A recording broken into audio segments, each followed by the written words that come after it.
신학적 거리 좁히기 그 9번째 시간입니다. 오늘 우리가 함께 공부하고자 하는 주제는 종교개혁 시대입니다.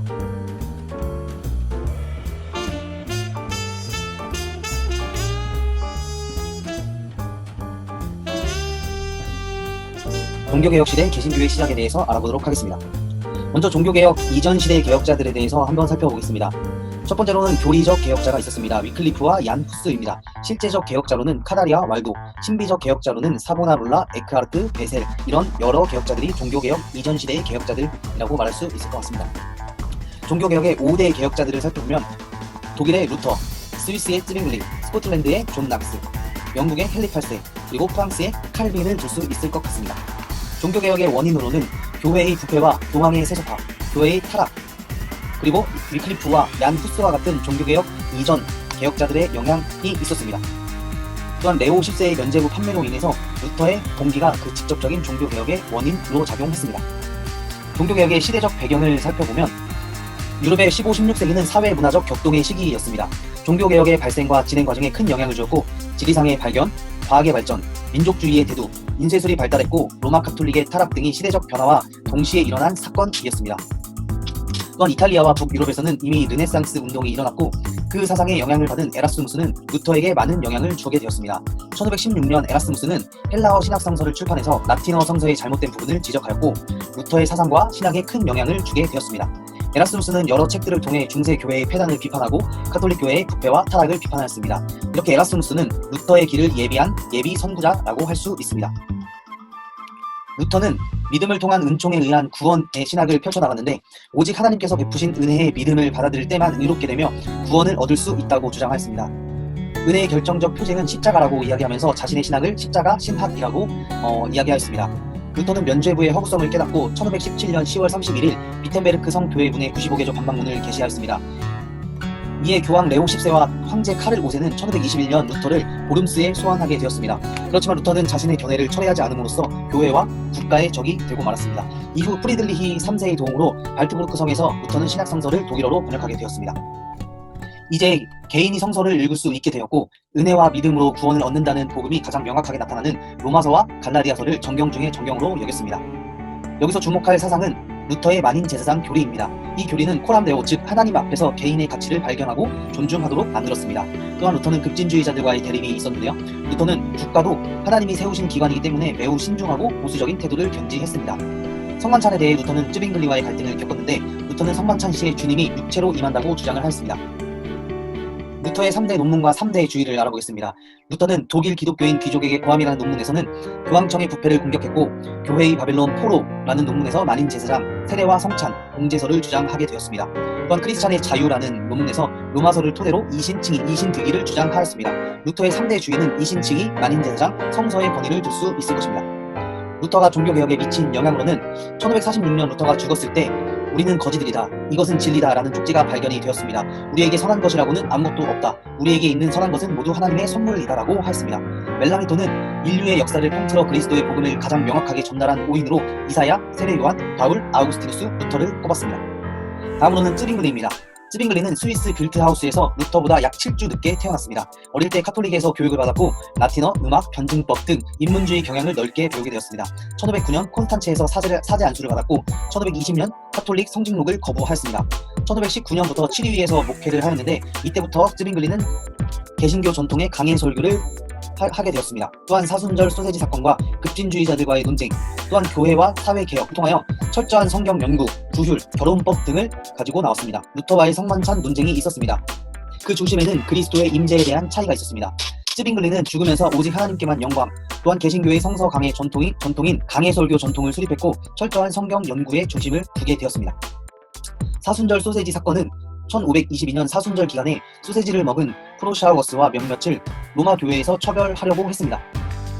당시 쯔빙글리는 하나님이 주신 음식은 무엇이나 먹을 자유가 있다고 주장하면서 1523년 1월과 10월에 카톨릭과 개혁진영 사이에서 논쟁이 펼쳐졌습니다. 당시 시의회는 쯔빙글리의 손을 들어주게 되었고 후에 쯔빙글리는 자신의 주장을 67개 조항을 정리하여 독일어로 출판하게 되었습니다. 다음은 칼빈 혹은 깔뱅이라고 불리는 개혁자입니다. 1509년 프랑스에서 출생하였고 칼빈은 어렸을 때 어머니를 일찍 여의게 되었습니다. 1523년 14세의 나이에 라틴 문법과 수사학을 공부하였습니다. 1528년 오를레앙 대학에서 법학을 전공하였고 1529년 부르주 대학에서 법학, 인문학을 전공하였습니다. 바젤에서 기독교 강요를 집필하기 시작하였는데 1536년 출판하게 되었습니다. 또한 제네바의 종교개혁 운동가였던 기욤 파렐의 강권으로 제네바에서 사역을 시작하게 되었습니다. 칼빈의 1차 제네바 사역으로서 요리 문답과 신앙 고백과 규율을 작성하게 되었습니다.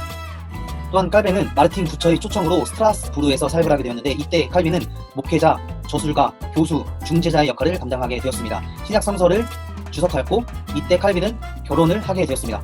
또한 기독교 강요와 로마서 개정판을 내었고 성만찬에 관한 소논문을 내기도 하였습니다. 칼빈은 다시 제네바로 돌아와 교회의 법령 그리고 제네바 아카데미를 설립하였습니다. 1564년 칼빈은 세상을 떠났습니다. 칼빈의 신학 사상 및 저서입니다. 칼빈의 5대 교리로서는 인간의 전적 타락, 무조건적 예정, 무조건적 선택, 그리고 제한된 구속, 불가항력적 은총, 성도의 견인으로 볼 수 있습니다. 칼빈의 사상으로는 기독론에 대하여 신인 양성의 단일성을 주장하였고 그리스도의 삼중직 즉 왕이며 선지자며 제사장인 그리스도의 삼중직을 주장하였습니다.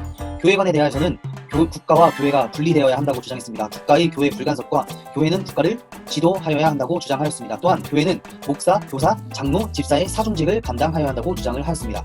칼빈의 저서로서는 세네카의 관용론에 대한 주석, 기독교 강요 초판, 성찬에 관한 신앙 고백, 신구약 주석, 제네바 신앙 문답서, 하나님의 영원한 예정에 관하여, 기독교 강요 최종판, 프랑스 교회 신앙 고백서 등이 있습니다. 칼빈에 대한 총정리를 해보자면 프로테스탄트 신학을 종합하여 정리한 신학자였고 신학적 균형을 잡으려 노력하였던 신학자였습니다. 교회의 신학자로 불리면서 기독교 강요 최종판에서 교회론이 가장 많음을 알 수가 있습니다. 참된 교회를 수립하려고 노력하였습니다. 개신교 교회론을 확립하였고 예배를 회복하기 위하여 예배의 4가지 회복을 이야기하였습니다.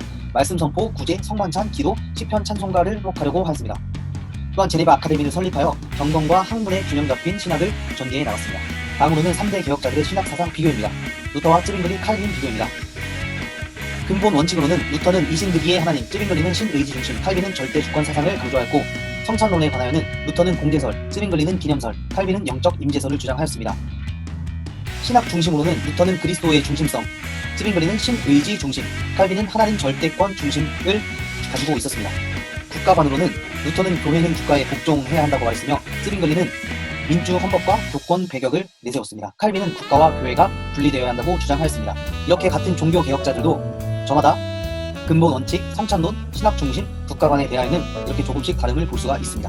종교 개혁의 5대의 표어로서는 오직 성경, 오직 그리스도, 오직 은혜, 오직 믿음, 오직 하나님께 영광으로 볼 수가 있습니다.